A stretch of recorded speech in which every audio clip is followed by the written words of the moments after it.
మన ఆడవాళ్ళందరికీ ఇంకొక మంచి టిప్, మనం ఇట్లా టెంకాయని పగలగొడుతూ ఉంటాం కదా, అంత ఈజీగా దాని నుంచి కొబ్బరిని వేరు చేయడం కొంచెం కష్టము. అలాంటప్పుడు ఒక 1 మినిట్ ఇలాగ బాగా కాల్చేసామంటే కొట్టగానే పూర్తిగా వచ్చేస్తుంది.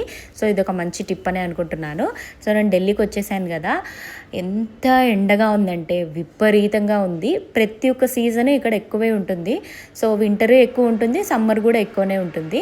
సో బ్రేక్ఫాస్ట్ చేస్తున్నప్పుడే నేనైతే పప్పుని నానబెట్టేస్తాను, సో దట్ గ్యాస్ అవ్వకుండా, గ్యాస్ట్రిక్ ట్రబుల్ ఉన్న వాళ్ళకి ఇవంతా అవ్వకుండా ఉంటుంది. సో ఇంతకీ ఏం పప్పు చేస్తానంటే చింతాకు పప్పు చేస్తున్నాను. అదేంటి సమ్రేన్, ఢిల్లీలో ఆకుకూరలే దొరకదన్నావు కదా, చింతాకు ఎక్కడిది మరి అని అనుకుంటున్నారా? అయితే చింతాకు మా మమ్మీ ఊర్లో నుంచి తెచ్చుకున్నాను. ఏం చేశారంటే బాగా వేయించేసి ఉప్పు వేసి పెట్టేశారు. సో దాన్ని ఒక బాక్స్లో ఫ్రీజ్ చేసి పెట్టుకున్నాను, సో దట్ మనకి ఎప్పుడు కావాలంటే అప్పుడు అన్సీజన్లో కూడా యూజ్ చేసుకోవడానికి. ఈ టిప్ బాగుంది కదా, ఇదొక టిప్ అనమాట ఈ వీడియోలో మీకు. నెక్స్ట్ వీడియోలో అది ఎలా స్టోర్ చేసుకున్నాను ఏంటనేది నేను చూపిస్తాను. సో ఇవాళ మార్నింగ్ బ్రేక్ఫాస్ట్లోకి కొబ్బరి చట్నీ, అంటే ఎండుమిరపకాయలు వేసిన కొబ్బరి చట్నీ అండ్ దోశ. వీడియో నచ్చితే ప్లీజ్ సబ్స్క్రైబ్.